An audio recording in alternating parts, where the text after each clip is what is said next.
Please start again. Tell me all that has happened. I will start. I have been falsely accused by this Saxon Philistine. A Philly what? Are you mocking me? Silence, please. I will hear both of your complaints and render a decision, awarding compensation if needed. Understood?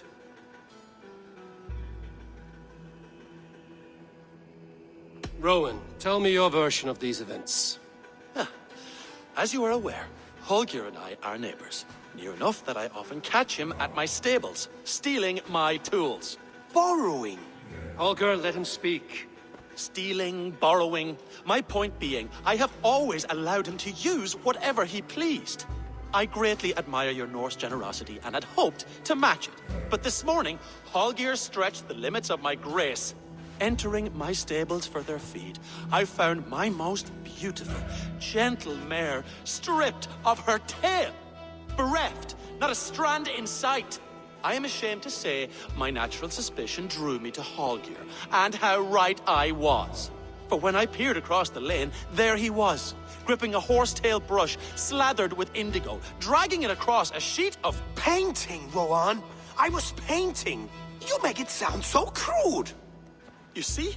Such willful arrogance. It will take ages for Ilgafur's tail to reach its former length. I demand compensation. I understand. Thank you, Rowan. Holger, let me hear your side. Eivor, you have known me as a skald for years. You have seen how my poems bring life and joy and wisdom to our people. And you know that my work requires a certain, let us say, freedom. To make use of rare resources to compose my verses. Often when lacking the proper tools, I have made use of novel items. Alvis's walking stick, Tovi's inks, all were given gladly. You cut off my horse's tail to make a brush, you bleeding... Rowan? As I was saying, this morning in the throes of poetic reverie, I realized that my latest piece required delicate brushwork. I could have used a frayed stick, some cloth, my hands, but no. I needed something gentler, softer. To make a perfect brush, I needed the fine hairs of a well-raised horse.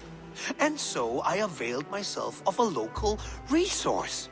You clipped Alfgafur's tail to the rump without asking. It was early. I did not wish to wake you.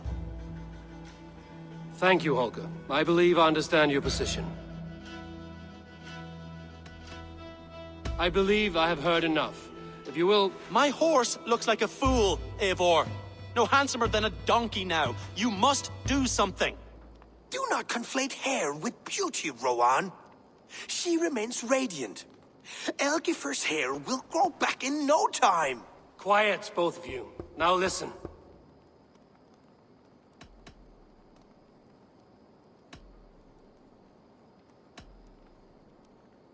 Holger, Rowan is clearly in the right. You sheared the tail from his horse without gaining permission.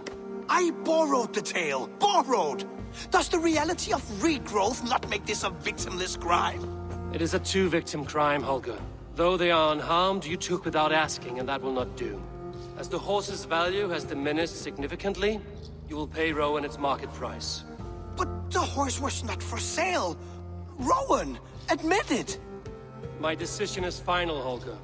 Pay what you owe, and meet tomorrow as friends. And if I do, may I keep the horse? Pay the man and be done with it. Rowan, does this satisfy you? It does. Thank you, Eivor. Good. Then by Tyr's blessing, let this matter rest. We're done here. Return to your homes in peace.